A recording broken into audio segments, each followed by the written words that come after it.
I felt like I needed to make this video and set this straight. Now, you may have heard this term, God's unending grace. Okay? The first mistake, of course, is the understanding of the word grace. The word grace in Greek means cheerful graciousness, primarily cheerful. It's cheerfulness. And so the main element of what we call grace is cheerfulness of God. So if we keep that in mind, then we can understand more clearly what's going on. Is God's cheerfulness unending for everyone? No. When you sin, is God cheerful towards you? When you become an abomination to God, is God cheerful towards you? Abomination is bigger than sin. You have a sin, but then you've got an abomination. And there are a countable number of abominations listed in the Old Testament, one of which is when a man lies with another man like with a woman. Another is when a woman does that with a woman, like a man. So homosexuals and lesbians who are sexually practicing, they are abominations to God. Old Testament says so. Also, a man who wears the clothes of a woman is an abomination to God. He hasn't just sinned, he's an abomination to God. And the same of a woman who wears the clothes of a man. So, you don't want to become an abomination to God, let alone sin, because God is not cheerful about that. And you say, but Ron, how does someone come back from that if God's grace can't reach them? Well, again, what you've done is you've twisted that word grace from the biblical definition to the modern English definition. And that's not the Bible. That's New Age. That's not the Bible. That's some other religion that cloaks itself as Christianity. It's not the Bible. God's cheerful graciousness. It says that God hates a sinner.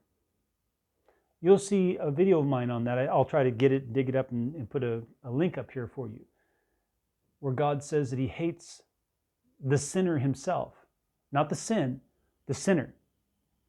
And there's a phrase in the churches that is from long ago, from like the 70s, I think even, which is before my time. And it goes, love the sinner, hate the sin. But that's not biblical. That's not what it says in the Bible.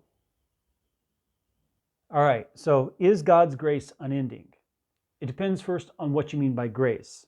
If you mean biblical grace, which means his cheerfulness, then no.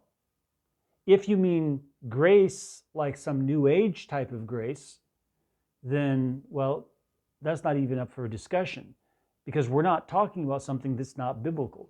We're talking about the testimony of God. So God's unending grace, it's not. And we also have the testimony of 2 Peter chapter 3. I'll read it to you from the Rooted Word, although this is the precise English edition, so it's kind of rough to understand in English. It's not the common English edition. We didn't do the common English on this passage yet, so I'll go ahead and try it and read it to you. It says in verse 10, it says, "But the day of the Lord will arrive, which how a thief in night, in which day the heavens whirring like a sound, whirring will themselves come alongside." The heavens will make this whirring sound as it comes alongside. Like falling. The sky is falling. Chicken Little, right? But this is for real. "But orderly arrangements being set on fire will be loosened." So the things that set things in order in the world, which is difficult to talk about because our science looks at it a different way. But orderly arrangements being set on fire will be loosened. Also earth. Earth can be like ground. The ground will be loosened. also the works and actions in it will accordingly be set on fire. Does that sound like God is cheerful towards those things? If he's destroying them, if he's tearing them apart, if he's setting them on fire, do you think he's cheerful about them? If he's grabbing heaven and pulling it down on us, if he's loosening the earth, if he's setting on fire and loosening everything that's holding everything together, do you think he's cheerful towards that? Do you think that those are signs of cheerfulness? That means that God's grace is not towards those things. He's tearing them apart. He's getting rid of them. Certainly from all those things being loosened, it is binding for whenevers to being under beginning and authority for you, in terrifying, clean, twisting upward behaviors and true reverence.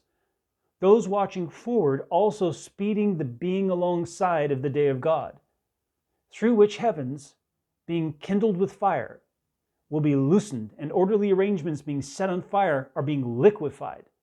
Liquefied is what it says, literally means liquefied. But we are watching forward for fresh heavens and a fresh earth, according to the self-committal of a message superimposed from him, in which one's equity is dwelling accordingly. Those of us in which equity is dwelling, where we are doing equity, that promise is for us, the new heaven and the new earth. His cheerfulness is towards us, but not towards the others, in which equity does not dwell. The unending grace of God.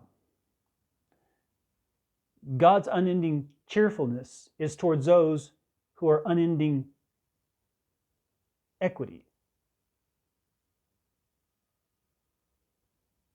May the Lord bless you as you seek him and you seek equity with all your heart. Remember to subscribe down below and like the video and share it on your Facebook and other social media. And then make a comment, whether a question or a comment. We read all of them and we try to respond to all. Get on over to our website, The Rooted Word, and start reading the translation and also the articles we've posted. It's at therootedword.com, therootedword.com. And may the Lord bless you as you seek him with all your heart.